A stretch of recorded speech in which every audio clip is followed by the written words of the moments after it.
Okey tuan-tuan dan puan, hari ini saya akan berkisahkan topik yang berkaitan dengan kita panggil sebagai isu serta trend terkini ekonomik di Malaysia. Kalau sebenarnya bercerita pasal ekonomik ni, ramai yang tak tahu apa tu ekonomik. Kadang-kadang orang paling kata, ekonomik tu apa?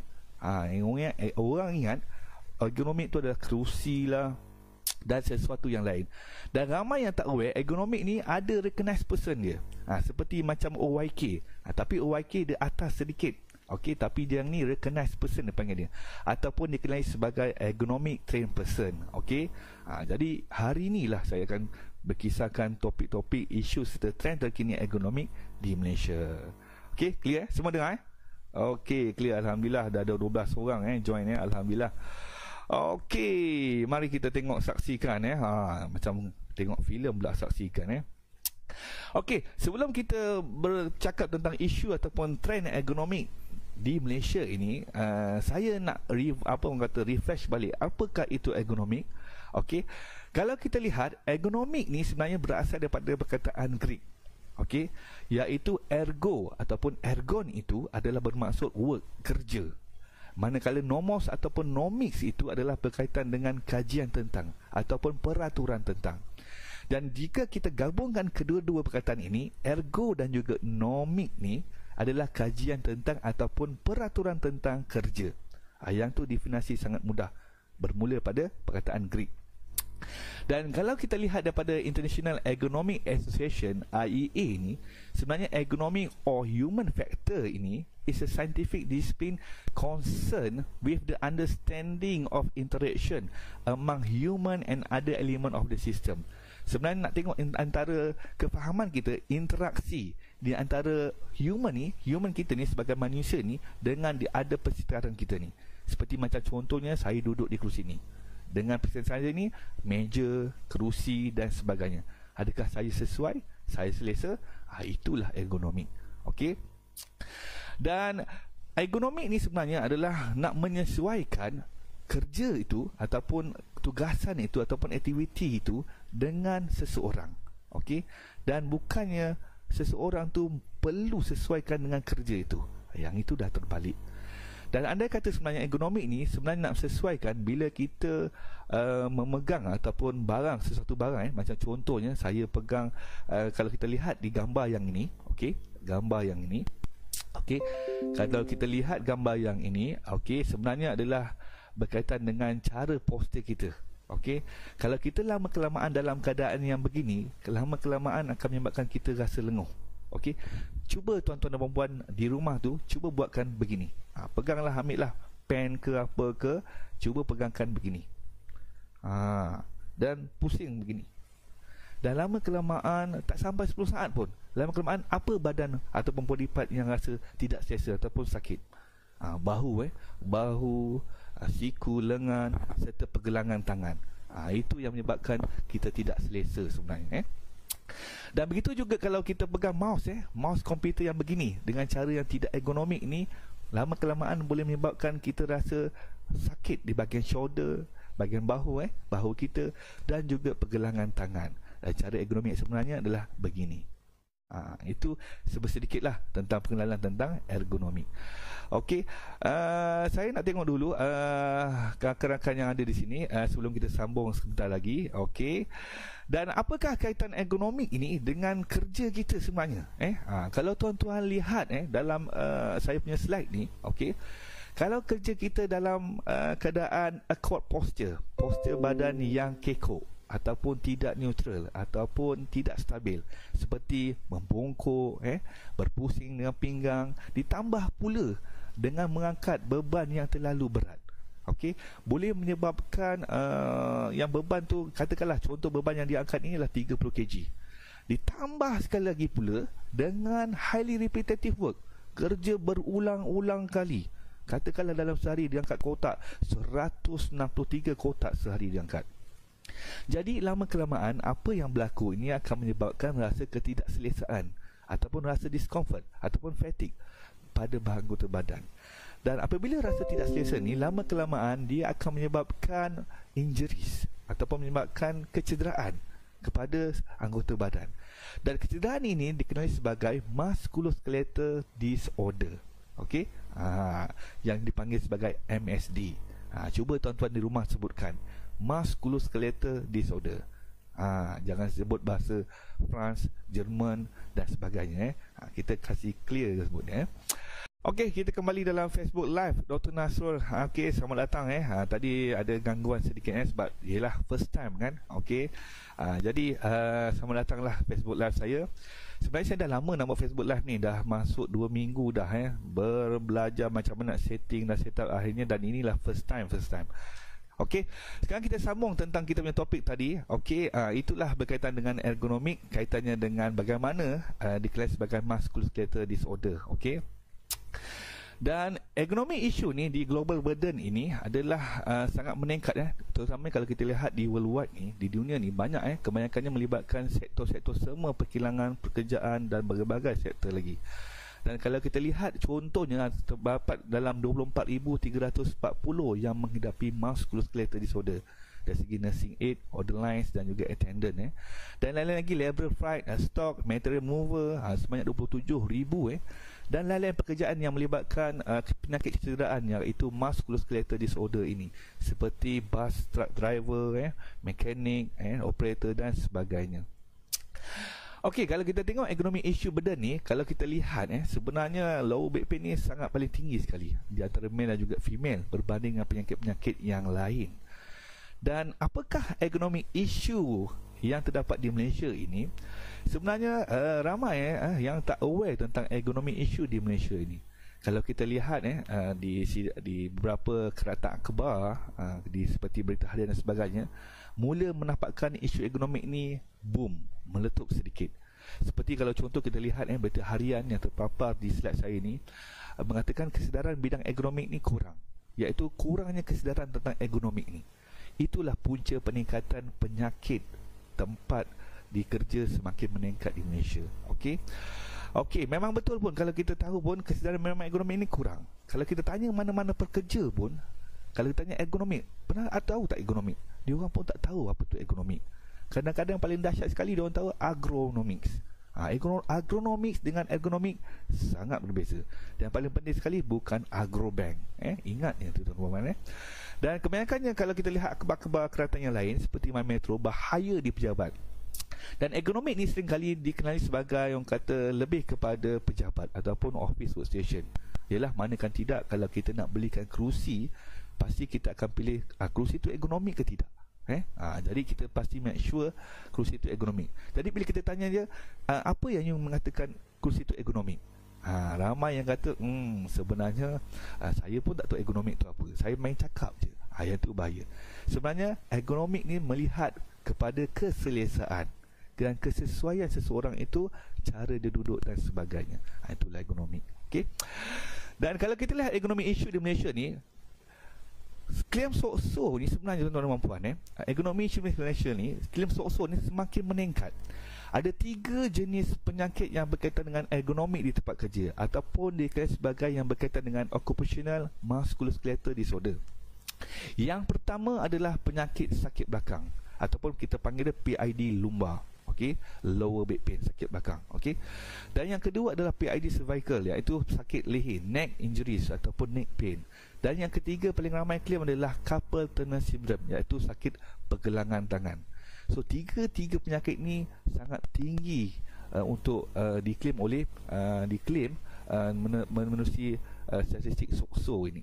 Dan kalau kita lihat pada tahun 2005 ni, tuan-tuan dan puan, pada tahun 2005 ni hanya terdapat 10 cases yang dilaporkan klaim SOCSO ni dan sampailah pada tahun 2010 238 cases yang terlibat, sehinggalah kepada 2015 iaitu 708 cases, dan yang terkini adalah 2017 1354 kes. Jadi sangat menakutkan. Ini data yang saya dapat sehingga 2017. Dan kalau kita lihat statistik ataupun range SOCSO claim ini menelan hampir daripada 2009 sehingga 2014 ni, hampir 4 juta yang claim SOCSO berkaitan dengan yang ini. Dan hampir kepada 2017 tu 2 kali ganda, mungkin 8 juta, sekitar 7 hingga 8 juta yang claim SOCSO berkaitan dengan economic issue di Malaysia. Okey. Dan sebelum tu saya minta tuan-tuan dan puan kita beristirahat dulu, kita saksikan iklan ini. Okey, kita akan sambung topik ini seketika nanti. Okey. Okey, Assalamualaikum. Jumpa lagi tuan-tuan dan puan. Okey, kita pun ada iklan sebentar. Okey, saya harap tuan-tuan dan puan, jika ada apa-apa soalan berkaitan dengan ergonomik, boleh bertanya dengan saya. Hari ini kita akan sembang santai sahaja. Okey, santai saja. Maklumlah first time first time guna Facebook Live. Okey, jika anda tanya je. Boleh tanya saja di ruangan komen. Okey. Kita sambung balik kita punya topik kita yang keduanya adalah berkaitan dengan isu juga trend ekonomik di Malaysia ini. Okey. Dan kalau kita lihat, ini adalah DOSH guideline yang ada, yang telah diterbitkan, yang related dengan berkaitan dengan ergonomik. Ini yang the latest. Kami kan ada lagi guideline-guideline yang lain seperti video, guideline for sitting at workplace, guideline standing workplace dan lain-lain lagi, office, workstation dan sebagainya. Dan inilah guideline-guideline yang terbaru, yang terkini, yang saya panggil dia sebagai guideline on ergonomic risk assessment. Kalau kita lihat, inilah guideline untuk ergonomic risk assessment. Yang ini guideline for manual handling yang terbaru 2018. Okey, yang ini diterbitkan pada 2017. Dan guideline-guideline yang related seperti lighting dan juga heat stress. Okey, mesti tuan-tuan dan puan perasan tak tentang guideline yang terbaru ini? Okey, ramai yang tak aware tentang guideline yang terbaru ini. Okey, sebenarnya guideline ini diberi nama sebagai Guideline on Ergonomic Risk Assessment at Workplace yang telah diterbitkan oleh JKKP ataupun DOSH pada tahun 2017. Dan tujuan guideline ini adalah is to provide a systematic plan and objective approach in identifying, assessing, controlling ergonomic risk factor associated with the work task and activity in the workplace. So kalau tuan-tuan lihat, tuan-tuan bolehlah scan code di sini. Okey, scan code di sini. Okey. Dan tuan-tuan boleh scan QR code ni dan download secara percuma dalam bentuk PDF. Dan kenapalah ini isu terkini tentang guideline ini adalah ianya adalah berkait rapat dengan recognized person ataupun dikenali sebagai ergonomic trained person, iaitu ETP. Ramai juga tak tahu ETP ni apa jadi saya akan terangkan sebentar lagi. Dan kalau kita lihat tuan-tuan dan puan, daripada guideline inilah terlahirnya ETP ni. Dan ETP ni apa tuan-tuan dan puan? ETP ni ataupun ergonomic trained person ini adalah someone who has undergo the ergonomic risk assessment training and is able to conduct the assessment and ataupun in-house training for the employees of the organizations. So kalau kita lihat, inilah trained person yang dimaksudkan, seseorang yang telah pun menjalani satu kursus dan telah pun dengan jayanya dengan orang kata passing the pass written exam dan juga workplace assignment to be listed as a ETP at DOSH website. Dan kalau tuan-tuan lihat ni, ETP ni terbagi kepada dua level. Level yang pertama dikenali sebagai initial era. Level yang kedua adalah sebagai advanced era. So bagaimana nak dapatkan nama anda ni tersenarai di dalam laman web DOSH ini sebagai recognized person. Okey, dan ingat, bukannya OYK ataupun competent person. Ini adalah recognized person. Dan recognized person ni terbagi orang kata paling bawah sekali pada OYK. Okey, dan OYK ni nanti bila dah ada guideline ini akan dikonvertkan jadi ICOP, barulah jadi ergonomic risk assessor akan datang. InsyaAllah itu akan datang. Okey. Dan hari ini tuan-tuan dan puan, kalau kita lihat isu-isu yang terkini ni, sebenarnya dalam initial era ni, setakat ini level 1 ni dah beratus-ratus orang join. Tak silap saya dah dekat 600 lebih ataupun 700. Okey, senarai orang yang recognized person dalam initial era. Manakala untuk ETP advanced era pula, tak silap saya seramai 200 lebih sehingga 300 senarai orang yang dilistedkan sebagai recognized person untuk ETP advanced era. Okey. Dan kalau kita lihat ETP ni, ni bermula kalau tuan-tuan nak dapatkan ni, tuan-tuan bolehlah pergi ke mana-mana training provider yang menganjurkan khusus-khusus ergonomic training person ini. Ada initial era, ada yang 2 hari, dan juga advanced era selama 3 hari, dan mengikut siri-siri yang ada itu. Dan akhirnya tuan-tuan perlu pass the written exam dan juga workplace assignment yang diberikan di akhir kursusnya nanti. Okey. Okey, dalam guideline on economic risk assessment ni sebenarnya tuan-tuan dan puan terbagi kepada dua level. Seperti yang saya katakan tadi. Level yang pertama adalah initial era, level yang kedua adalah advanced era. Okey. So dalam initial era ni kalau kita lihat tuan-tuan dan puan, dia melibatkan proses dua type of assessment. Kejap lagi saya akan terangkan detailnya. Apakah assessment yang terlibat dalam initial era? Manakala advanced era ni fokus kepada spesifik risk factor yang telah pun nak ataupun need for advanced era. Dan sebelum kita nak bermula dengan initial ataupun advanced era, kita perlu ada economic screening ataupun dikenali sebagai ES. Okey. Dan saya akan terangkan sebentar lagi. Okey, jika ada tanya-tanya soalan, silakan tanya soalan. Just kata sembang santai, jangan terlalu formal sangat. Relax, okey, santai, okey. Okey, sebelum tu kita apa-apa hal dulu, kita iklan dulu. Okey, kita bagi ruang orang lain add dulu, okey. Kita iklan dahulu. Okey, saya bacakan soalan lah tuan-tuan dan puan soalan daripada Facebook ni kita lihat soalan-soalannya, ada tak soalan di sini? Kita lihat daripada soalan daripada Encik siapa ni? Encik Ahmad Amri Nordin. Okey, dia bertanyakan macam mana nak jadi ETP ni. Okey, saya boleh jawabkan. Okey, kita lihat skrin yang sebelah ni. Canggih sikit. Okey, ni dia. Okey, untuk nak jadi ETP ni ada beberapa syarat yang tertentu. Okey, seperti biasa ETP ni terbagi pada dua level. Level yang pertama dipanggil initial era. Okey, yang kedua adalah level yang kedua dipanggil sebagai advanced era. Okey, dan kebiasaan initial era ni kursus dia adalah 2 hari dan advanced era ni adalah 3 hari. Dan advanced era ni mengikut siri-siri yang ada, yang ditawarkan oleh training provider yang telah pun diberi kebenaran oleh pihak JKKP untuk menjalankan kursus ETP ini. Okey, di mana di akhir kursus ni, kalau tuan-tuan pergi 2 hari ke 3 hari ke, ikut level yang masing-masing ini, di akhirnya nanti tuan-tuan akan menjawab satu soalan written examination 1 hour. Okey, dan di akhir sekali lagi tuan-tuan akan diberi masa sebanyak 2 minggu untuk menyiapkan laporan workplace assignment. Jadi bila pass writing exam, pass workplace assignment, barulah nama anda akan disenaraikan dalam laman web DOSH ataupun JKP sebagai recognized person. Ingat recognized person berbeza dengan competent person. Competent person ataupun OYK lagi tinggi. Yang ini recognized person berdasarkan kepada guideline on era economic risk assessment. Okey, dan insya-Allah akan datang, saya tak janji tak apa, akan datang lepas guideline ini dikonvertkan jadi ICOP, barulah ada economic risk assessor akan datang.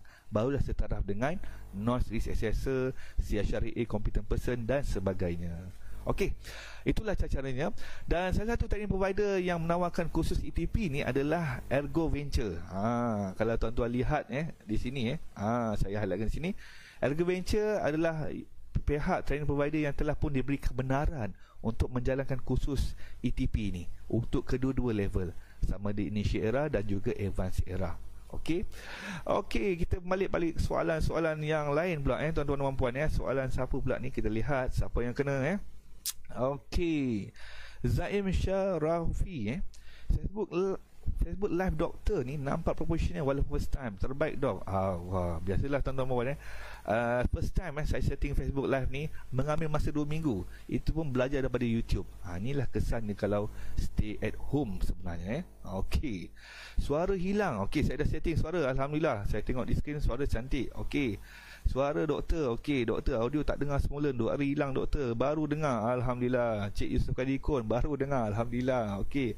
Alhamdulillah. Okey Okey, jika anda nak tanya apa soalan-soalan, silalah bertanya. Sementara saya ada minta maaf ada request daripada rakan-rakan yang lain untuk sebagai this one, rakan-rakan yang perlukan request. Kita tengok kadang-kadang ada yang perlukan request. Yes, Mazuki Muhammad, saya dah request. Okey.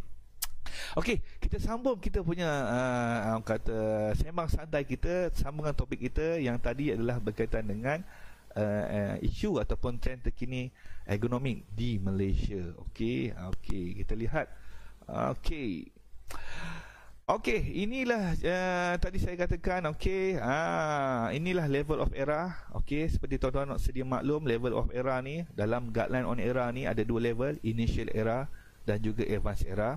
Tapi sebelum kita nak buat initial error ataupun advanced error, kita perlu buat economic screening. Okey, so saya akan terangkan bagaimana sebentar lagi. Dan inilah langkah-langkah planning ataupun conducting untuk economic risk assessment, ataupun dalam bahasa Melayunya adalah penafsiran risiko ekonomik di tempat kerja. Dan terdapat dua langkah. Yang langkah pertama adalah langkah proaktif dan langkah kedua adalah reaktif. Dan kalau kita lihat daripada skrin sini, tuan-tuan dan puan, yang A, B dan C ni adalah economic screening. Okey, A, B dan C ni adalah langkah-langkah proaktif yang terdiri daripada employee self assessment, conduct work through ataupun medical ataupun review the record. Okey. Dan yang D dan E dah pula adalah langkah-langkah reaktif. Okey. Dan di sinilah terlahirnya bagaimana kita nak membuat ataupun menjalankan penafsiran risiko ekonomik di tempat kerja. Bermula dengan level yang pertama, iaitu initial error. Okey. Dan lepas daripada outcome from initial error, barulah kita nak tengok sama ada nak determine adakah need for advanced error ataupun tidak. Okey, yang ni langkah yang kedua. Jadi langkah-langkah ni saya akan terangkan lebih detail nanti kemudian. Okey, untuk proses of initial error ni terbagi kepada dua jenis assessment. Okey, yang pertama dikenali sebagai musculoskeletal assessment. Okey, yang kedua dikenali sebagai economic risk factor ataupun ERF assessment. Okey, dan dalam dua-dua assessment ni perlu ada dalam initial error report. Okey, jangan tertinggal. Dan dalam musculoskeletal assessment ni terdapat jenis tool-tool yang kita akan pakai. Dan kita boleh pilihlah sama ada kita nak pakai Cornell Musculoskeletal Questionnaire ataupun CMQ tools, ataupun kita nak pakai NMQ tool iaitu Nordic Musculoskeletal Questionnaire, ataupun kita nak pakai DMQ Dutch Musculoskeletal Questionnaire, ataupun yang terkini BOS. BOS adalah Body Symptom Survey yang telah diterbitkan oleh Malaysia. Okey, BOS bukannya bos diri kita, BOS, Body Symptom Survey. Tu tuan-tuan boleh search di Google nanti. Okey. Dan yang keduanya lah, untuk economic risk factor assessment ni kita boleh menggunakan DOSH Initial Error Checklist. Dalam DOSH Initial Error Checklist ni dia ada beberapa page, tak silap saya 6 ataupun 8 pages, dan itu memerlukan ketelitian yang betul tuan-tuan untuk nak menggunakan this checklist ni. Nampak checklist mudah, yes and no, tetapi di sebaliknya ada rahsianya. Okey, kita kembali tentang soalan-soalan yang anda boleh komen, nak bertanya soalan silakan tanya. Okey, ni first time okey. Saya bacakan soalan-soalan berkaitan kat sini. Okey, mana? Okey, dari sini dah okey, cantik. Adi Fauzalah, okey, satu soalan doktor. Nanti kan kalau nanti dah tukar ke ICOP, macam mana dengan ETP yang sedia ada? Okey, maksud untuk dikonvertkan dari recognized person ke OYK? Boleh share kod-kod kalau doktor ada input, thank you. Ini macam soalan-soalan orang kata PNC lah. Okey, tak adalah, bukan PNC. Okey, sebenarnya masih lagi dalam pihak masih lagi melalui persatuan ataupun human factor HFVM dengan beberapa technical community masih lagi berbincang dengan pihak DOSH tentang kemungkinan akan ada ICOP ni. Dan bila ada ICOP ni akan tertubuhnya economic risk assessor. Dan bagaimana pula dengan recognized person yang telah pun disenaraikan dalam DOSH ni? Okey, sebenarnya bergantung kepada polisi ataupun dasar DOSH itu. Sama ada tuan-tuan kena upgrade dan sebagainya, saya tak boleh kata sembarang. Dan kita tunggu lihatlah akan datang bagaimana proses selepasnya ICOP untuk economic keluar dan proses transition ni daripada recognized person to OYK ni, ataupun kita panggil sebagai economic risk assessor. Tu saya tak boleh nak beritahu sebab saya pun masih lagi kita berbincang dengan pihak DOSH. Okey, itu saja. Okey, kita tengok soalan-soalan yang seterusnya. Okey, ada soalan seterusnya. Okey, kalau tiada kita ke tempat yang lain pula. Mana saya punya scroll tetap ke sini. Okey. Okey, inilah proses for initial error tadi saya terangkan. Okey, tuan-tuan puan. Okey, di akhirnya nanti dalam initial error ni terdapat summary form. Apakah outcome from initial error report ni? Dan kalau tuan-tuan lihat, dalam initial era ni terdapat 9 risk factor yang di cover ataupun dikenali sebagai physical risk factor untuk ergonomic risk. Okey, kalau tuan-tuan lihat, yang pertama ni adalah awkward posture, yang kedua static and sustained work posture, yang ketiga adalah forceful exertion, repetitive motion, vibration, lighting dan juga temperature, ventilation, juga noise. Dan kalau tuan-tuan perasan, kat sini ada total score. Okey, total score. Okey. So ini adalah total score. Setiap risk factor dia ada soalan-soalan dia sendiri. Dan ada 13 score ni, 13 soalan. Dan inilah minimum requirement for advanced era. Jika lebih daripada 6 soalan itu ditandakan yes, bermakna perlu untuk membuat advanced ergonomic risk assessment di tepi ni. Okey. Dan sebagai contohlah, saya bagi contoh tuan-tuan. Bila kita tick lebih daripada 6 bahagian awkward posture di sini, okey, result ni katakanlah 7 di sini. Okey. So kita perlu need for advanced era, yes. So perlu tuan-tuan dan puan perlu buat advanced era menggunakan specific tools seperti posture assessment ni, seperti ruler, reba dan lain-lain lagi. Begitu juga dengan static ataupun static work posture, tuan-tuan perlu untuk kalau ada 3 soalan di sini, kalau lebih daripada 1 soalan, bermakna anda perlu buat advanced era. Jadi seperti biasalah, dalam advanced era ni untuk posture assessment, pelbagai jenis tool yang ada. Yang tuan-tuan pernah dengar apa? Cuba sebutkan. Ruler, reba, rubber. Rubber jangan. Rubber bukan tool. Rubber tu hazard lain pula, tuan-tuan buat. Okey, Enbora, Wira, Uplira dan Rosa dan lain-lain lagi. Okey. Kalau kita lihat yang forceful exertion pula, okey, dia ada 1 score. Okey, dan kalau minimum 1 terkena 1 juga score, kita perlu buat advanced era. Okey, dan forceful kena tengok bergantung type of activity manual handling tu. Sama ada lifting ke, lowering ke, carrying ke, kita boleh guna Mac tool. Kalau melibatkan pushing and pulling, kita boleh menggunakan tool RAPP ataupun risk assessment for pushing and pulling. Okey, itu untuk forceful exertion. Kalau kena bahagian repetitive motion pula, ada 5 skor tapi lebih daripada 1 ataupun sama dengan 1, kena buat advanced era untuk repetitive assessment. Jadi tuan-tuan boleh gunakan ART tool, boleh gunakan GSI, Strength Index, Okra dan lain-lain lagi, mengikut skill dan kemahiran tuan-tuan sendiri. Okey. Kalau kena vibration, vibration ni terbagi pada 2, hand arm vibration dan juga whole body vibration. Kalau kena whole body vibration dan hand vibration, tuan-tuan kena buatlah advanced era untuk vibration. Kalau kena lighting, kena buat as we speak untuk lighting assessment. Kalau kena temperature, kenalah buat heat stress risk assessment ataupun heat stress monitoring report dan sebagainya. Kalau kena ventilation, ventilation ni kita tak boleh usia apa-apalah. Ventilation ni dia ada specific computer person dia. Kita serahkan pada IAQ assessor. Kalau kena dengan noise juga, noise pun mempunyai competent person juga yang dikenali sebagai NRA, Noise Risk Assessor. Okey. Jadi dalam topik ni kalau tuan-tuan pergi dah cover untuk initial era. Sekarang ni kalau tuan-tuan pergi kursus advanced era pula, tuan-tuan pergilah kursus advanced era yang cover tentang posture assessment, yang cover tentang forceful exertion assessment, yang cover tentang repetitive motion assessment, vibration ke, lighting assessment ke, heat stress assessment ke dan yang lain-lain lagi. So nampak need for advanced era ni lagi detail, lagi dalam. Okey. Jadi kita tengok soalan-soalan. Jika ada soalan, kita kembali kepada main scene saya ni. Okey. Kita lihat jika ada soalan-soalan yang berkaitan. Okey. Okey, Nick Nur Hafizi, doktor. Kalau saya nak buat tesis master saya di kilang Son Mill, adakah perlu dibuat initial era untuk semua task yang ada? Major work task adalah 6, tapi semua major task tu ada sub task dalam 2-3 topik. Wah, okey, bagus soalan ni. Okey, sebenarnya saya komen 2 perkara lah. Yang pertama, nak buat tesis. Semasa nak buat tesis ataupun kajian research ni, tuan-tuan dan puan perlu selidik dulu. Tengok scope of the study dulu. Limitation kita kat mana?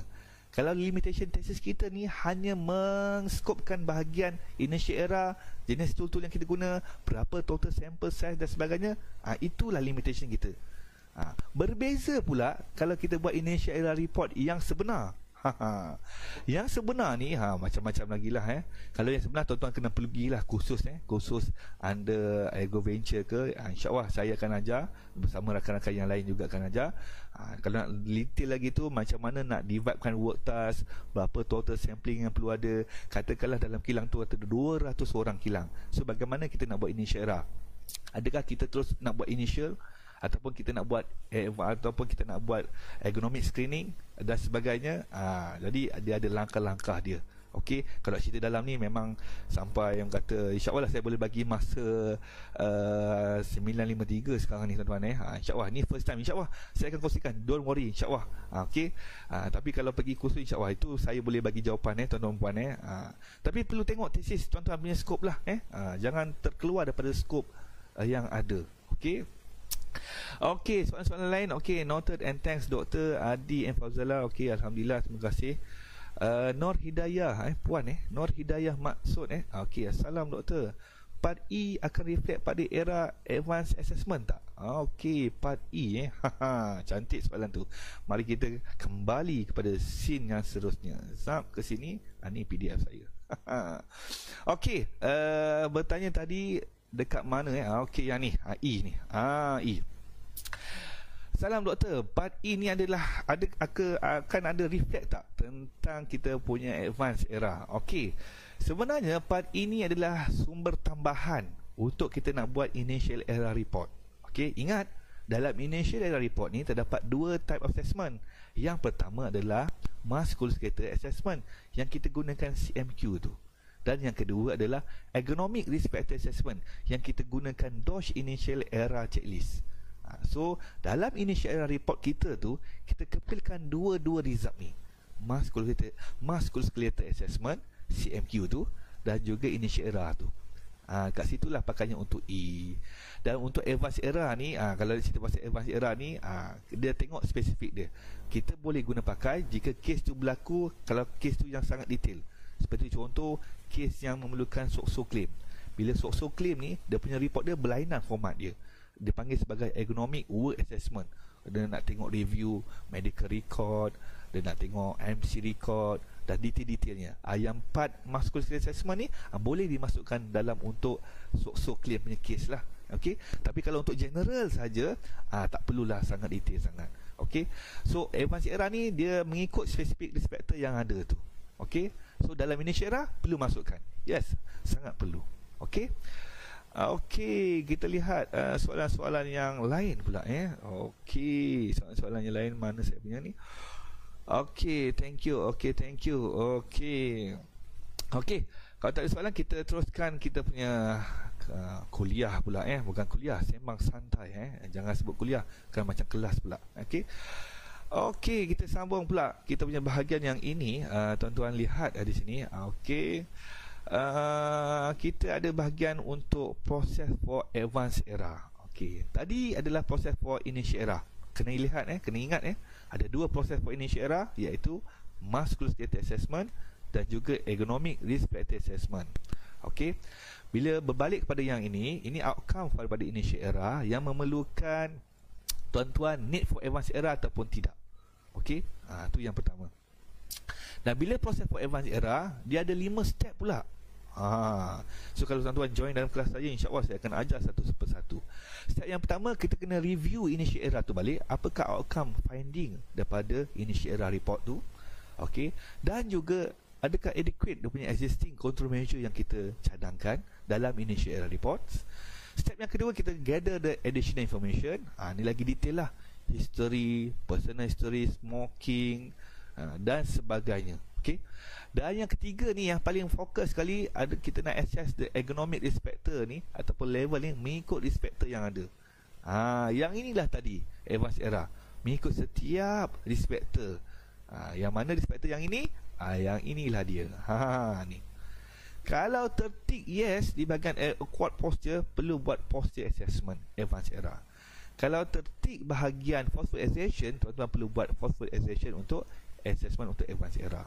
Kalau perlu tertik bahagian repetitif, tuan-tuan perlu buat repetitive motion assessment menggunakan sensor tool yang ada, dan seterusnya. Okey, inilah dia. Lepas tu step yang keempat adalah summarize the era report, dan step kelima kita nak set the priority of the economic improvement based on the result for advanced era yang tadi. Itulah contoh-contoh for advanced era. Okey.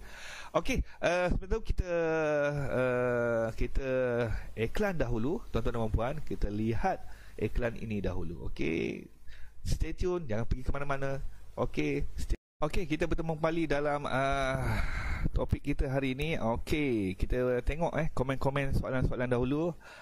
Siapa yang bertanya soalan tu, kita lihat Okey, thank you Doktor. So part E just for evidence support in error report, just to clarify. Yes, betul.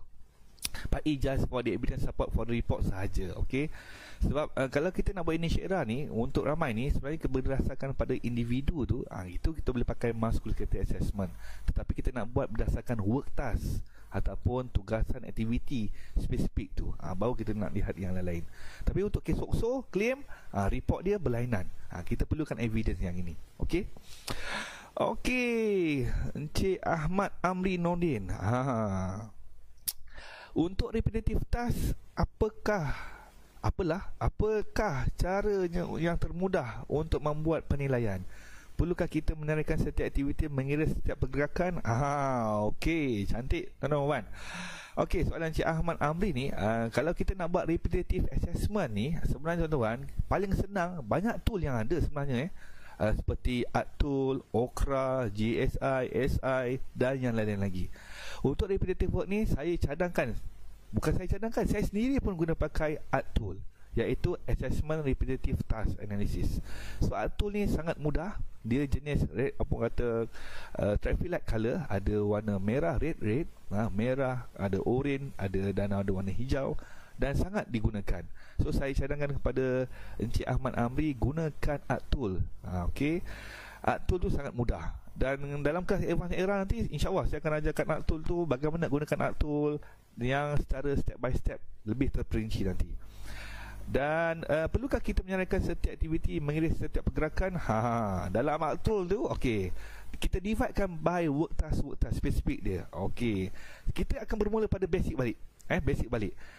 Bagaimana kita nak buat initial era, bagaimana kita nak ambil work task yang mana, priority work task yang mana kita perlu nilai, adakah dalam 200 work task tu perlu kesemuanya, berapa jumlahnya, okey, dan bila dah kena buat advanced era, work task yang mana nak kena berbuat, A atau B ataupun C, nanti insyaAllah saya akan ajar dalam next, insyaAllah dalam kursus online ini ataupun kursus secara public program nanti untuk ETP akan datang. Okey. Okey, soalan seterusnya. Okey doktor, thank you doktor, akhirnya terjawab persoalan saya selama ni. Ya Allah. Okey, saya harap Puan Nur Hidayah Mat Sot ni jangan termimpi-mimpi lagi, jangan mengigau lagi. Harap persoalan ni telah pun dinyatakan. Okey. Jangan memimpi. Mimpi soalan okey, tak ada masalah tuan-tuan puan, jangan mimpi saya pun bahaya. Okey. Gurau je Okey, kita teruskan kita punya talk hari ini ataupun sembang santai saya hari ini. Okey, ini proses for advanced era. Okey, ni ramai yang tertanya, bagaimana nak jadi ETP, nak belajar bagaimana, dekat mana nak belajar ETP, bagaimana nak menggunakan advanced economic risk assessment tool. Inilah dia. Ini salah satu training provider yang telah menawarkan kata kursus ETP ni. Kalau tuan-tuan lihat di sini, kursus ETP ni bermula 2 hari kursus iaitu initial era. Okey, 2 hari ini untuk initial era yang telah ditawarkan oleh pihak pihak Ergo Venture, tuan-tuan dan puan. Okey, yang kedua adalah tuan-tuan boleh lihat bahagian advanced era ini, iaitu 3 hari short course, okey, berkaitan dengan economic 3% ini. Dan ada juga yang tanya, nak pergi initial era dulu ke ataupun nak pergi advanced era dulu? Okey, dia tidak ada prasyarat tuan-tuan nak pergi initial dulu ke nak pergi advanced era dulu. Tapi my suggestion is, kalau tuan-tuan nak pergi, pergilah level yang pertama dahulu. Fahami dahulu bagaimana nak membuat penilaian ataupun penafsiran risiko ekonomi ini dengan the basic step dulu, initial era. Macam mana nak buat survey gunakan CMQ, sebagaimana nak buat orang kata menjalankan economic risk factor assessment guna DOSH Initial Era Checklist dengan menggunakan beberapa tools seperti Gonometer, Weight Scale dan yang lain-lain lagi. Okey, untuk advanced era pula, tuan-tuan akan belajar lebih lagi detail, lagi spesifik, lagi detail daripada initial era. Tetapi ada juga setengah partisipan yang menghadiri untuk advanced era dulu. Lepas tu baru dia pergi initial era. Tak ada masalah. Nak pergi mana-mana tiada masalah. Okey? Itu yang pertama. Dan kalau kita lihat kursus-kursus yang lain pula, antara yang ditawarkan oleh Ergo Venture ni, ada 2 hari kursus yang berkaitan dengan advanced era juga. Itu series yang kedua yang dipanggil sebagai Office dan juga Workstation Assessment. Yang ni tuan-tuan akan belajar ROSA spesifik untuk Office dan juga Workstation Assessment menggunakan tool Enbora. Ni akan datang hanya di Ergo Venture, tak silap saya tuan-tuan. Dan yang lain lagi, ni seperti Workplace Lighting Assessment dan juga Heat Stress Assessment. Yang ni tak ditawarkan lagi, okey, bersama dengan Workplace Lighting Assessment, InsyaAllah tahun 2021 rasanya. Okey. Okey, kita tengok soalan-soalan yang ada. Okey, kita lihat dulu mention saya. Okey. Okey, saya suka ni macam live pula bawah tu ada warna merah pula tu Dan sekali lagi saya ingatkan tuan-tuan dan puan jangan lupa tuan-tuan dan puan, saya minta tuan-tuan dan puan tolong tolong minta bantuan pada tuan-tuan dan puan, minta tolong subscribe mana di sini. Yes, subscribe YouTube channel saya iaitu Dr. Nasrul. Type saja di YouTube, search Dr. Nasrul. Situ ada saya sediakan 10 video menarik berkaitan dengan ETP, ergonomik dan sebagainya. Jadi saya nak minta tuan-tuan puan subscribe channel YouTube Dr. Nasrul, like, share dan komen lah. Komen lah apa-apa berkaitan. Okey, 10 video Jadi ini semuanya adalah FOC. Dan hari ini tuan-tuan live bersama saya. Tanya je soalan apa-apa, insya-Allah saya akan jawab dengan sebaik mungkin. Okey. Kita lihat soalan-soalan tadi Okey. Okey, soalan. Okey, thank you. Terjawab. Okey, cantik. Okey, daripada Nick Nur Hafizi. Doktor, adakah initial dan advanced economic report ini boleh diguna pakai untuk pekerja buat claim dengan perkeso? Dan apakah kepentingan report ini untuk manjikan pekerja? Bagus soalan ini. Okey, sebenarnya untuk initial dan advanced era report, okey, sebenarnya boleh diguna pakai di dalam di dalam pekerja nak buat claim sosok, tetapi dengan penambahan dokumen-dokumen yang lain. Seperti contoh, kena tambah MC record, okey, kena tambah medical report by OHD, kena tengok balik record-record history personal kerja dia sebelum dia kerja company ini yang ini, pernah tak previous kerja di company dia yang lain-lain. Sebab apa? Dalam ergonomic work assessment untuk sok-sok claim ni, dia lagi detail. Sebab dia berdasarkan individual, bukan berdasarkan work task, tetapi berdasarkan individu. Sebab apa? Setiap individu mempunyai berbeza karakteristik dia, iaitu setiap individu ni sakit dia berlainan. Kalau katakan Abu, dia sakit belakang, tapi kerja dia tepat berlainan. Tapi Ali pula sakit belakang, tempat kerja dia di office. Dua kerja berlainan. Jadi kena buat 2 assessment report yang berlainan untuk ergonomic work assessment for sok-sok claim. Itu saya boleh beritahu. Okey. Dan kalau kita lihat, nak tengok lagi detailnya ni, sebab kita nak tengok sama ada work related ataupun tidak untuk sok-sok claim ni. Sebab kita nak tengok evidence base tu, sama adakah faktor-faktor risiko ergonomik ni yang menyebabkan dia sakit belakang, ataupun menyebabkan dia sakit leher, ataupun menyebabkan dia sakit neck, sakit carpal tunnel syndrome dan sebagainya. Kita nak tengok evidence base tu.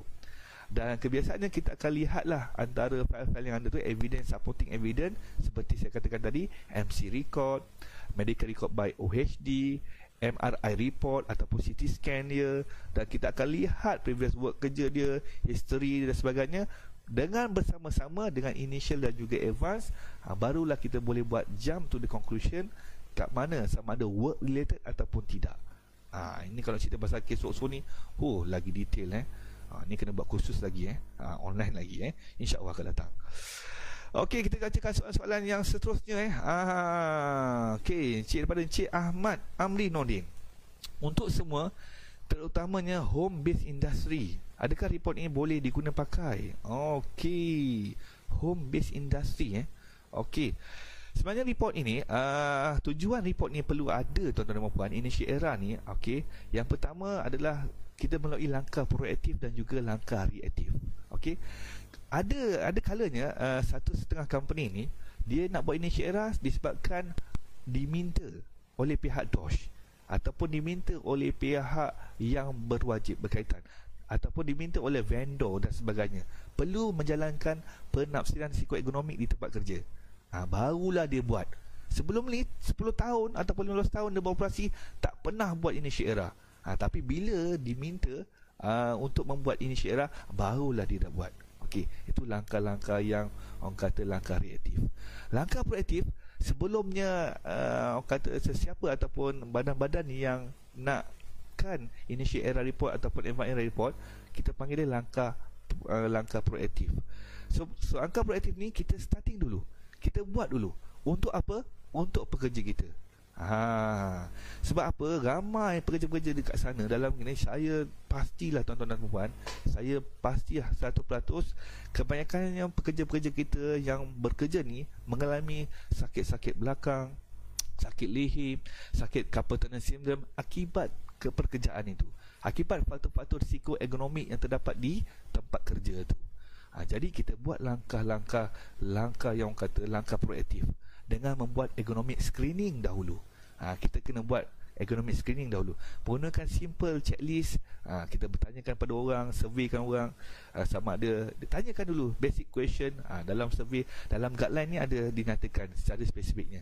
Kita tanyakan dah berapa lama bekerja di sini, sepanjang bekerja di sini sakit belakang bahagian body mana, body part mana yang sakit. Okey, dan anda rasa sakit ni disebabkan tempat kerja ataupun tidak. Jadi kita akan lihat rentetan pada isu-isu yang ni. Dan yang kedua juga, kita kena buatlah conduct walkthrough observation. Kita lihat cara-cara pekerjaan tu sama ada terdapat risiko ekonomi ataupun tidak secara observation. Kalau kita lihat orang tu angkat berat beban 30 kg dengan keadaan postur membongkok, dengan keadaan repetitive work dan lagi, kita nescaya kita tahu benda tu risiko ekonomi tentunya ada. Dan kita perlu buat Initial Era next step yang seterusnya. Ataupun kita review record daripada high-rate. Daripada high-rate ni kita tengok spesifik kepada economic hazard yang ada. Jadi kalau kita tengok kat situ ada je economic hazard very high risk, okey, barulah kita boleh perform untuk Initial Era. Okey, itulah sedikit bagaimana kita nak menggunakan membuat planning ataupun conducting untuk Initial Era dan juga Advanced Era. Okey. Okey.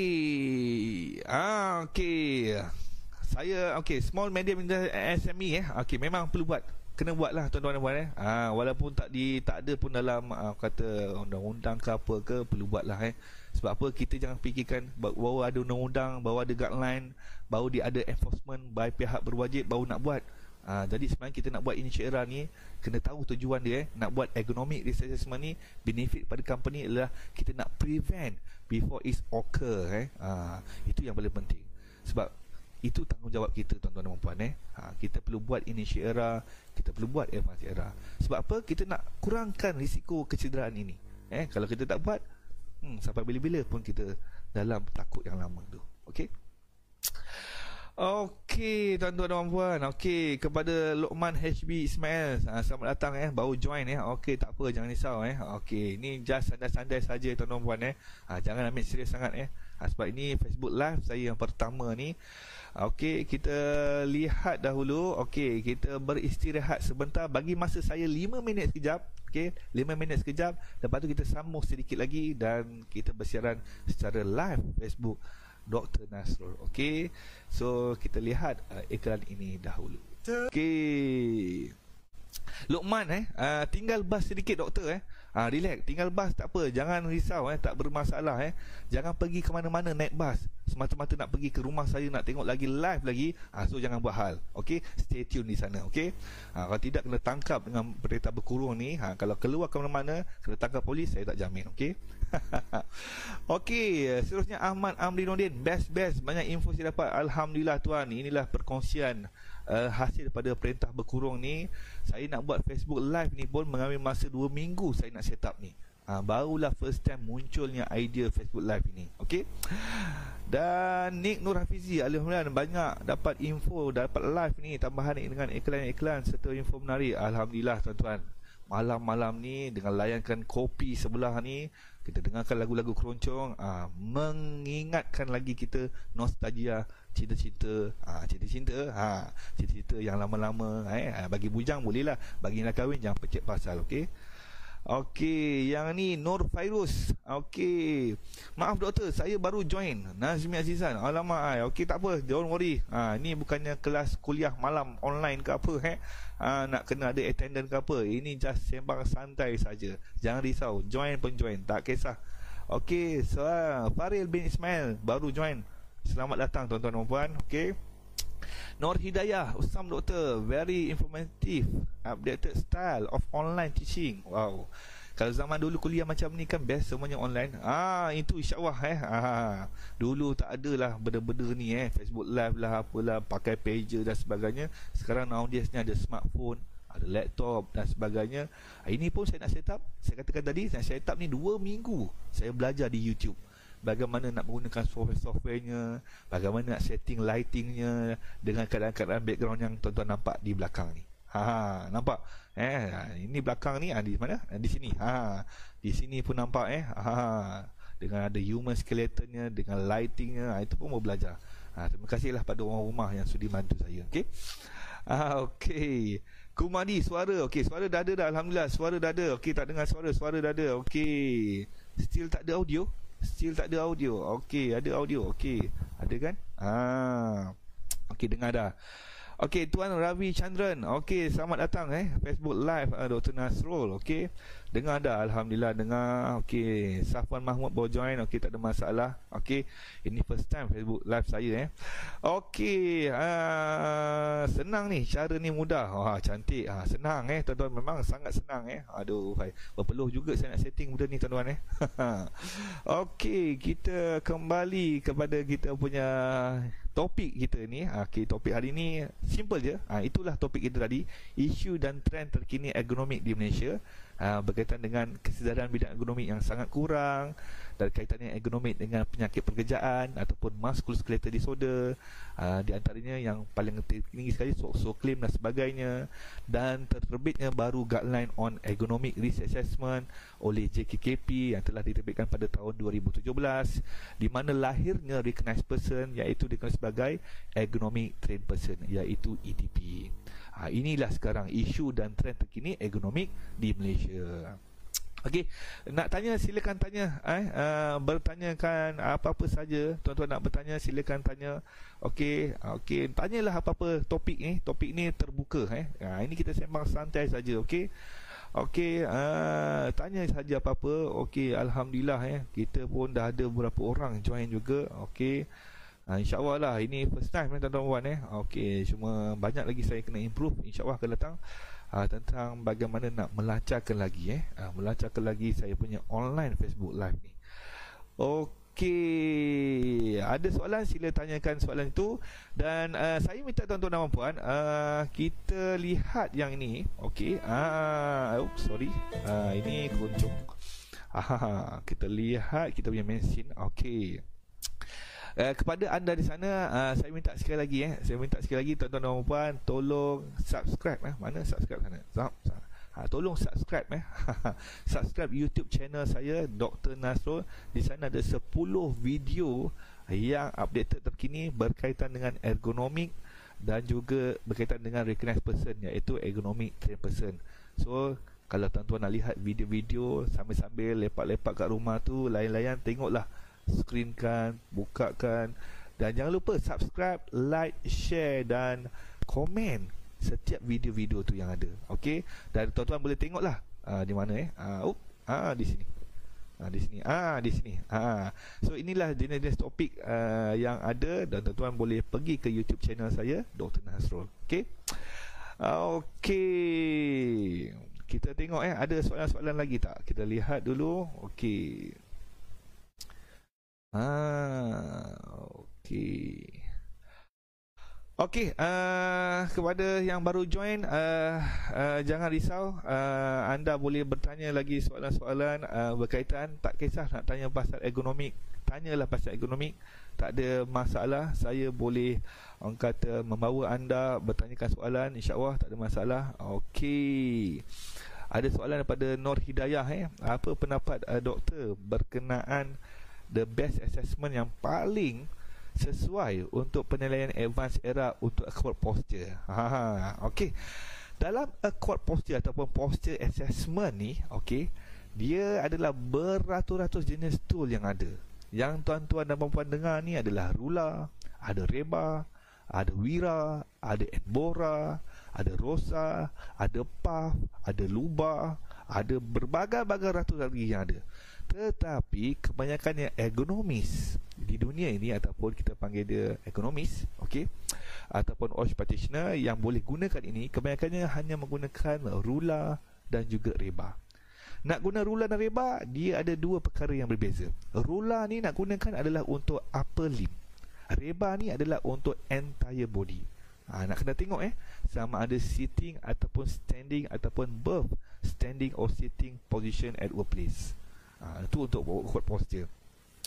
Dan anda boleh gunakan Rula ataupun Reba bergantung jenis keadaan. Sama ada pekerjaan tu, aktiviti tu yang dilakukan, sama ada kerja berduduk, sitting, ataupun kerja berdiri, ataupun kedua-duanya sekali. Okey, itu pendapat saya. Okey, soalan seterusnya, Cik Luqman Dok, macam mana nak convince dengan management? Okey, sebenarnya ada teknik dia macam mana nak convince dengan management. Okey. Sebenarnya yang pertama saya bagilah teknik-teknik tips dia. Yang pertama adalah tuan-tuan perlu confident.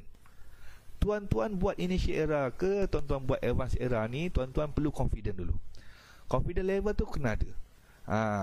Confident level dimaksud di sini, adakah initial era tuan-tuan yang buat ni, tuan-tuan rasa betul tak apa yang tuan buat? Kalau tuan-tuan yakin apa yang tuan-tuan buat dalam penafsiran psikoekonomik ni dengan menggunakan tool-tool advance ni seperti Rula, Reba, dan dapatlah tuan-tuan dengan yakinnya membentangkan kepada top management. Itu yang pertama. Yang kedua, kena berlatih tuan-tuan, kena berlatih berjawab, bertanyakan soalan. Jangan kita dah present, bila top management tanya soalan, kita senyap. Kita sendiri pun tak tahu apa yang kita buat. Itu paling kata kalau boleh kita elakkan. Dan kita perlu jawab dengan cara dia. Adalah beberapa teknik. Kalau tuan-tuan pergi kelas saya, insya-Allah saya akan ajarkan beberapa teknik macam mana nak convincekan dengan metod management ni. Katakanlah, jangan pula, saya bagi contoh lah tuan-tuan. Dalam initial report, sebenarnya kita boleh cadangkan hanya untuk outcome, sama ada perlu tak need for advanced era ataupun tidak. Dan ditambah pula dengan admin control saja. Jangan berlebih-lebih nak tambah dengan engineering control, nak provide kerusi lah, nak provide conveyor lah, nak provide forklift dan sebagainya. Itu contoh engineering control. Dalam initial report ni, tuan-tuan perlu tahu outcome daripada initial report ni adalah untuk nak determine sama ada nak perlu tak buat advanced era ataupun tidak. Itu je.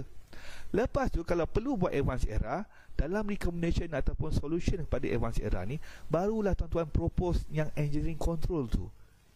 Sebab apa saya kata begini? Sebab ramai yang dah terperangkap dengan soalan-soalan daripada top management ni. Sebab apa? Dalam initial era ni, kalau kita lihat dalam DOSH initial era checklist ni, dia ada yes and no saja. Dia tak ada pun risk rating, dia tak ada pun scoring system, dia tak ada pun risk level yang nak menunjukkan sama ada tempat kerja itu berisiko ke ataupun tidak, mempunyai low risk ke, medium risk ke, ataupun high risk level. Itu tak ada. Kalau kita pergi ke advanced era, kepada basic, kepada spesifik tool yang ada ni seperti Rula, Reba, Mac, QEC dan sebagainya. Okey, dalam setiap tool ni dia ada scoring system dia sendiri. Dia ada risk level dia, nak menunjukkan sama ada low risk ke, medium risk ke, ataupun high risk ke, very high risk ke, ataupun nak tengok apa action yang kita perlu buat. So bila katakan high risk, barulah kita propose the engineering control, implementation dia apa. Barulah justification kita dengan top management, baru ada di situ. Dan lepas tu kalau dia tanya lagi kenapa, wah tu kena masuk kelas lagi lah.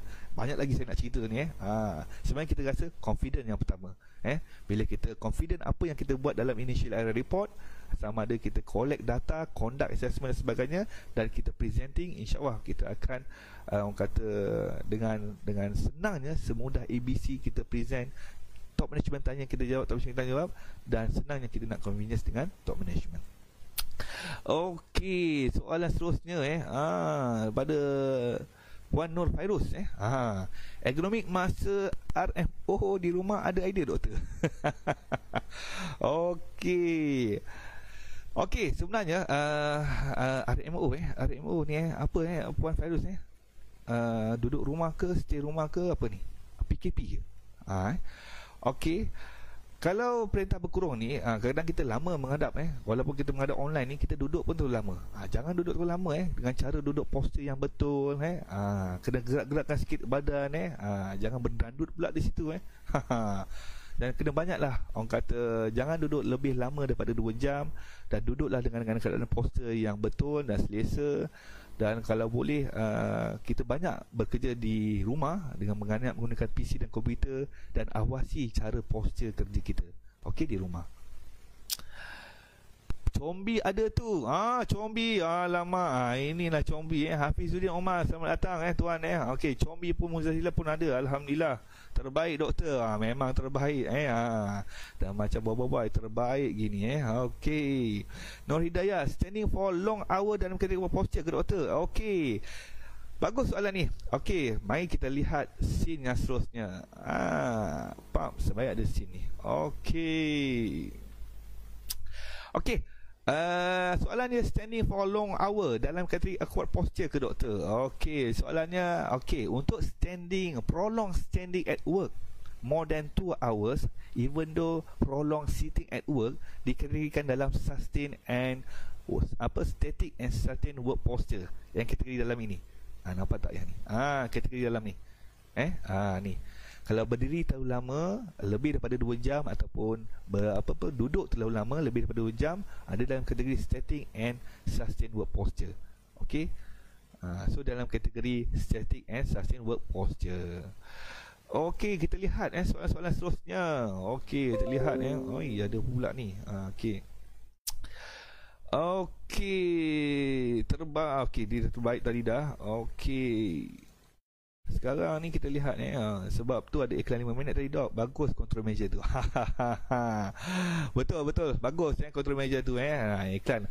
Okey, sebelum tu kita layan dulu iklan sebentar lagi, dalam masa 2 minit ataupun 3 minit. Okey, kita layankan dulu sambil lepak santai ni 10.30 10.34. Tak apa, kita santai dulu, rehat-rehat, kita live lagi. Okey, stay tune, jangan ke mana-mana. Kita akan bersiaran sekali lagi. Okey, kita bersiaran kembali kepada mereka yang baru join okey, 10.35 baru join alhamdulillah Cik Nur Fafa join dan Puan Nur Hanun okey, saya tengok kat sikit. Okey, dekat skrin okey, kita tengok sikit. Okey, pada mereka yang join, jangan risau. Okey, tuan-tuan boleh lihat balik video ni kembali. Okey, pada bermula dalam secara yang tidak live nanti Okey, sekarang ni live tuan-tuan dan puan-puan boleh bertanyakan soalan berkaitan dengan ergonomik. Okey, topik kita hari ini santai sahaja berkaitan dengan ergonomik di tempat kerja, ergonomik ataupun isu dan trend terkini ergonomik di Malaysia. Okey, sampai tersasul-sasul saya ni yalah, maklumlah, first time Facebook live. Okey. Okey, kita tengokkan soalan yang seterusnya okey. Cik Nazmi Azizan mau join Okey, alhamdulillah Cik Nazmi. Okey, tak apa, jangan risau ni tak ada denda dalam kelas ni jangan risau. Ni bukan kelas ini just santai-santai saja.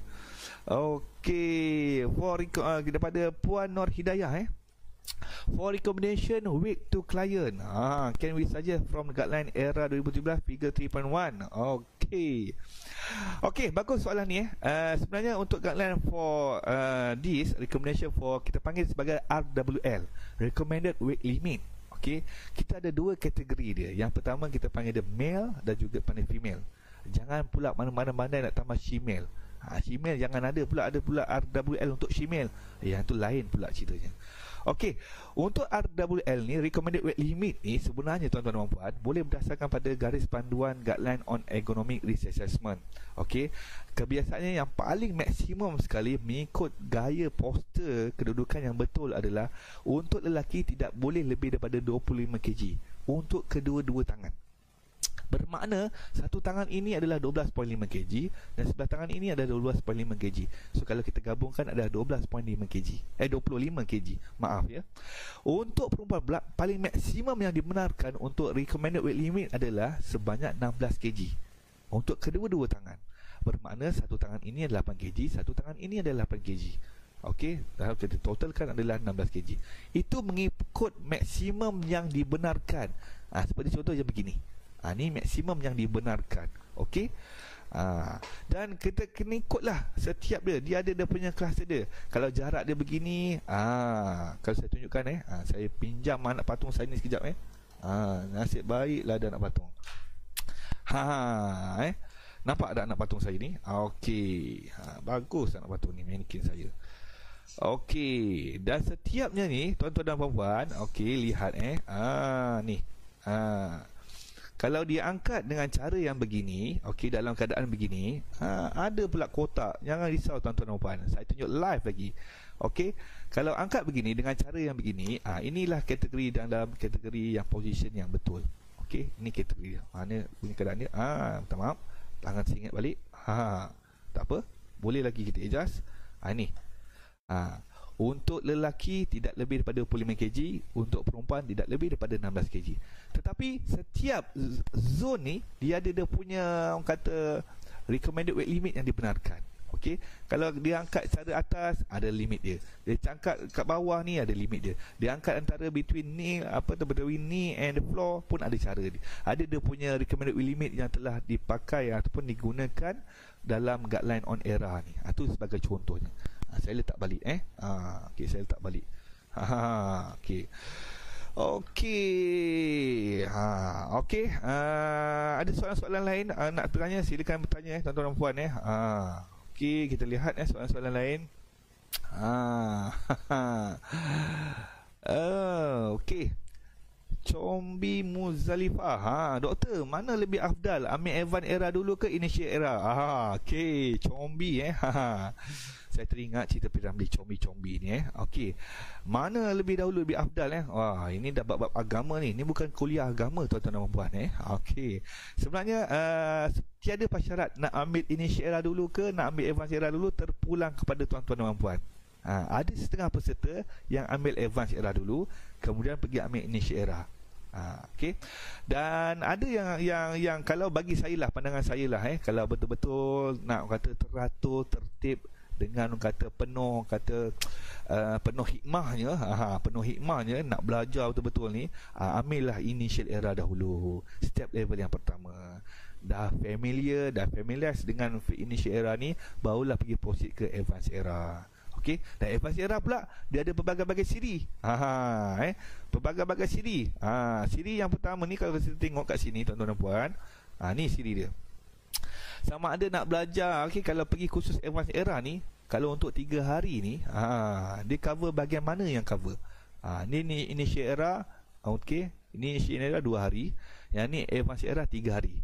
So 3 hari ni tuan-tuan, kalau tuan-tuan tengok sini, belajar tentang ruler, rebah, art, Mac dan juga RAPP tool.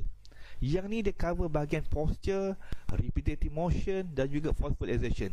3 risk factor tu yang cover. Okey, itu siri yang pertama. 3 hari. Bayangkan 3 hari nak belajar 5 tool yang berbeza. Bayangkan sedangkan ini Syara 2 hari tu pun belajar 2 tool yang berbeza. Jadi saya akan permudahkan urusan tuan-tuan dan puan.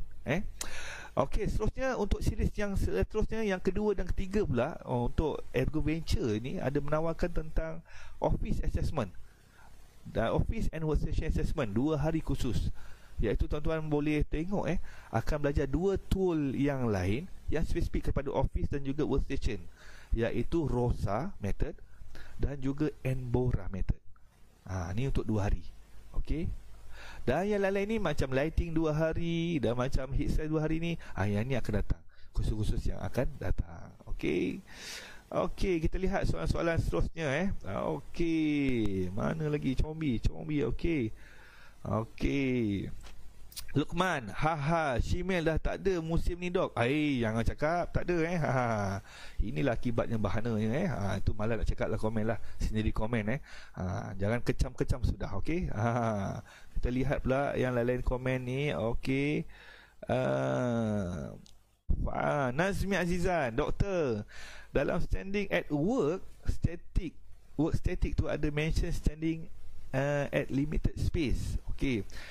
Adakah kalau orang tu boleh berjalan but still required kena berdiri macam mana? Okey. Sebenarnya tuan-tuan, prolong standing at work ni ataupun prolong sitting at work ni, kalau lebih daripada ikut dia punya kriteria yang lebih daripada 2 jam untuk berdiri, kalau yang duduk tak silap saya lebih daripada 30 minit dan sebagainya, tuan-tuan tengok dividekan spesifik work tasknya. Kalau dia ada berdiri tu, kita tak payah kira lah, kita boleh kira average ataupun kita boleh kira static dia punya time dia tu. Ni banyak cerita saya nak ceritakan ni tu saya boleh cakap lah untuk soalan yang berkaitan dengan limited space tu. Okey. Nazmi Azizan, doktor, standing at work pula static sama limited workspace, kalau boleh berjalan still kau berdiri macam mana? Ni soalan yang sama Cik Nazmi Azizan. Okey. Cik Nazmi Azizan ni dah pernah pergi kelas saya Okey, bagus. Okey. Luqman, okey dok, ada as your recommendation untuk era as your recommendation untuk era report, baik satu report satu company atau pecah report by project. Wow. Kalau satu report untuk semua, mau jadi kamus report saya total service activity atau apakah recommendation yang bagi dog yang handsome ni? Janganlah puji sangat dah tengah malam ni handsome pula handsome di live saja Okey. Ni tak ada makeup artis, tak ada minta maaf. Okey. Cik Luqman bertanya apakah recommendation untuk era, baik satu report tu satu company atau pecah report by project? Okey. Sebenarnya tuan-tuan, ni cerita je lah. Kita ni kalau kita buat satu company ataupun kita panggil klien lah kalau kita buat economic assessment report untuk satu klien, dalam klien tu ada 200 orang pekerja, katakanlah. So kita ambil sampling dia around dalam 60% daripada 200 orang tu.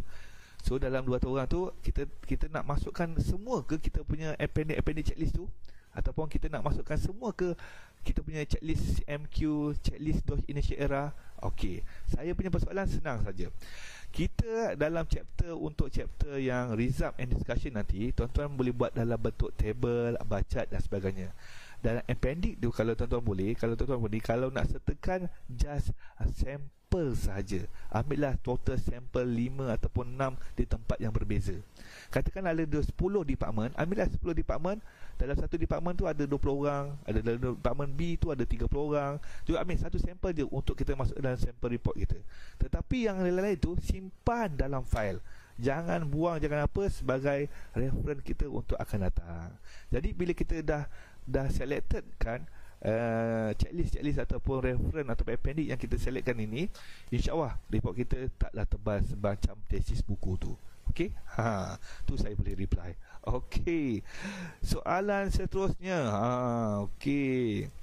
Combi safety officer kat pondok dok. Ini yang kata ini lain macam okey. Combi okey, saya ingat lagi Muzdalifah ni peserta ETP saya juga okey. Kita ada apa-apa soalan? Dah 10.46. Saya rasa saya bagi masa lagi 15 minit. Tak apa, jangan risau. Sebab ni first time Facebook live saya.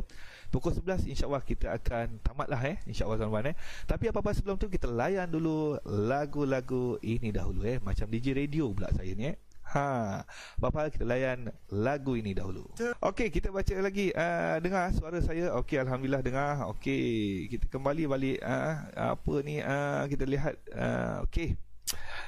Untuk Sohab mana satu sewajarnya doktor? Okey, untuk Sohab dua-dua perlu buat initial era dengan advanced era. Okey, barulah dapat level 5 nanti.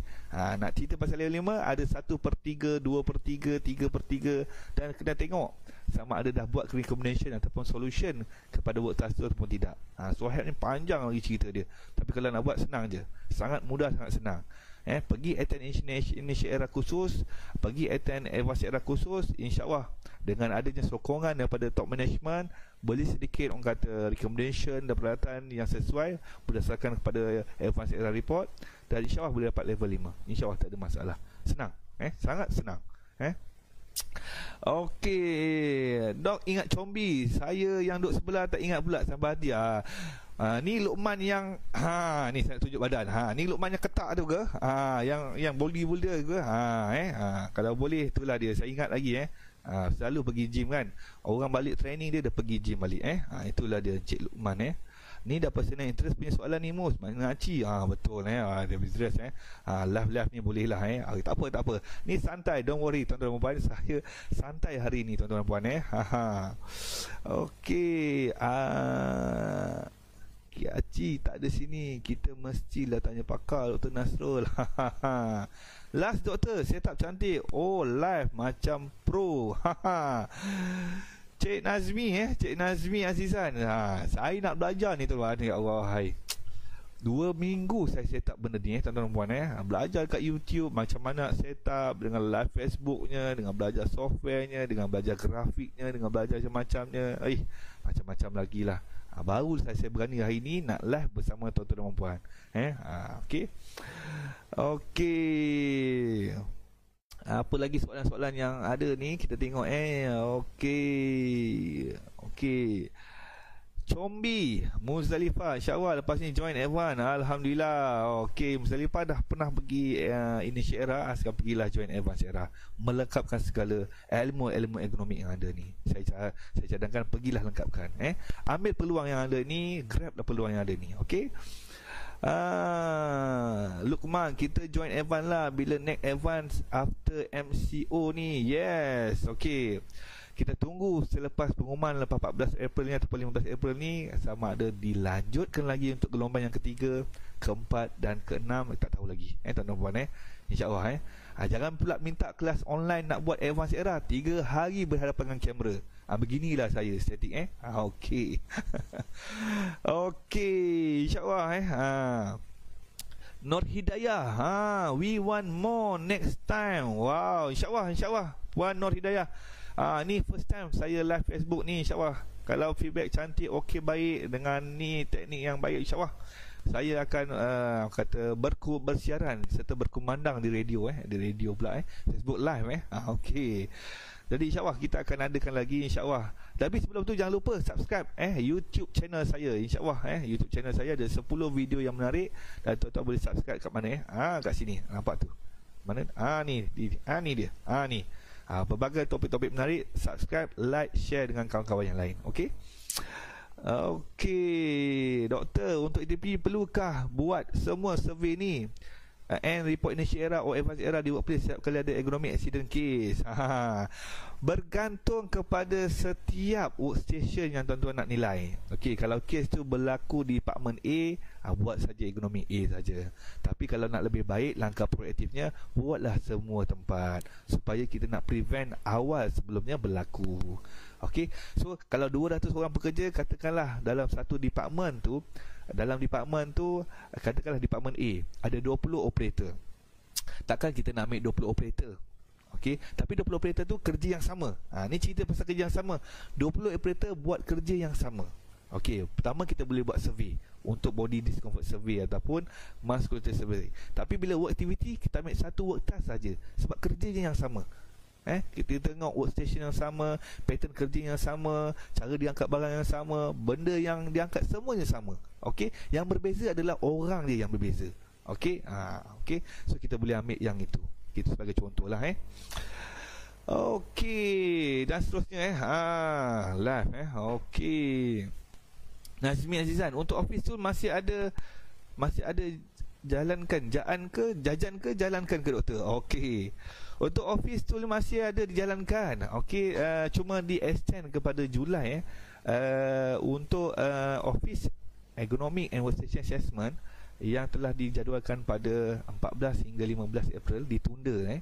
Kita takut sebab ada perintah berkurung kali yang gelombang yang ketiga dan seterusnya. Okey, masih dianjurkan ditunda ke tarikh yang seterusnya. Perhaps tak silap saya Julai. Saya update di Facebook Ergo Venture. Okey, seterusnya. Okey, Lukman. Lukman Okey. Lupa nak tanya dok, kalau join initial era untuk 10 CEP, advance 10 CEP, boleh claim juga untuk essential renewal? Okey, boleh claim. Okey, boleh. Jawapannya boleh. Dalam masa setahun, okey, tuan-tuan sebagai OSH practitioner ni ataupun essential dan sebagainya ni perlu mengumpul 30 CEP point. Okey, perlu ingat 30 CEP point setiap tahun. Dan kita 30 CP point. Kita kumpul 3 tahun untuk renew safety ataupun safety green book tu lah. Okey. Dan kumulatifnya 90 CP point. Okey. Termasuklah pergi attend kursus training ataupun tuan-tuan pergi orang kata buat training in-house pun dapat CP point, dan adalah tengok balik garis panduan bagaimana nak dapatkan CP point tu. Okey. Dan kalau tuan-tuan pergi initial era dengan 10 CP point ditambah pula dengan advance era 10 CP point, tuan-tuan dapat 20 CP point, boleh renew untuk safety officer punya green book dan sebagainya. Okey, jangan risau, boleh. Cuma kalau saya buat kelas online ni, kita dalam pihak perbincangan lah kalau kelas online ni perlu tak nak sijil attendant dan sebagainya akan datang lah itu yang berbayar akan datang kalau buat kelas online ni, dah habis kelas online ni, perlu tak nak buat sijil sijil penyertaan menghadiri kelas ataupun kursus online ni, ataupun ialah kursus online ni cuma CEP saya tak sure lagi sama ada boleh ataupun tak boleh. Itu kita kena tengok balik polisi ataupun dasar daripada DOS juga. Okey. Okey, saya rasa ada soalan-soalan lagi tak tuan-tuan nak tanya? Okey, sebelum kita tamatkan kita punya santai hari ni. Okey, santai, sembang santai bersama Dr. Nasrul. Okey, kalau kita lihat di skrin ini, sembang santai. Ini sembang santai. Okey, ada tak soalan-soalan berkaitan dengan topik yang kita nak isukan, isu dan trend terkini ekonomi di Malaysia? Jika ada soalan, saya bolehlah bertanyakan soalan. Alamak, Cik Muhammad Yusof Maknawi baru join alamak tuan. Tak apa, silakan. Yang baru join nak tanya soalan, tanya terus direct. Okey. Dan kepada mereka yang terlepas, jangan lupa tuan-tuan dan puan, boleh saksikan balik previous punya video Facebook live ni di dalam Facebook saya ni, dan tengoklah satu persatu. Okey. Okey, Cik Nizam okey Okey, cantik, alhamdulillah. InsyaAllah next akan datang saya akan buat lagi kelas, InsyaAllah. Okey, saya settingkan dulu cantik-cantik. Ni baru nak belajar ni, macam mana nak sana, scene sini, scene sana dan scene sini. Okey, ada apa-apa lagi nak tanya? Okey, jika tiada apa-apa persoalan, saya harapkan tuan-tuan dan puan, di akhir katanya, saya harapkan tuan-tuan dan puan enjoy kelas Facebook live saya ni. Ini Facebook live yang pertama, dan saya harapkan tuan-tuan dan puan fahamlah sedikit apakah isu ke trend ekonomi yang berada di Malaysia sekarang ni, trend terkini ekonomi di Malaysia ni. Tuan-tuan perlu elok lah So kalau kita tengok ekonomi ni, saban hari setiap tahun asyik bercerita pasal awareness program, buat ekonomi assessment dan sebagainya. Jadi ada juga recognized person yang diterap oleh DOSH yang dikenal sebagai ETP, Economic Trained Person. Okey. Okey, itu saja. Kita jumpa lagi. Kita tengok komen yang last ni. Okey, dan okey, Combi, thank you doktor. Dan subscribe, alhamdulillah, thank you. Puan Nur Hidayah, thank you doktor, all the best, thank you. Okey, kita jumpa lagi. Sekian, assalamualaikum dan terima kasih. Okey, kita tengok scene yang seterusnya. Okey, yang besar sikit. Okey, saya ucapkan terima kasih kepada anda tuan-tuan dan puan kerana sudi bersama dengan saya Facebook Live Dr. Nasrul. Dan sehingga kita berjumpa kembali dalam the next episode akan datang, InsyaAllah. Assalamualaikum dan bye-bye. Okey.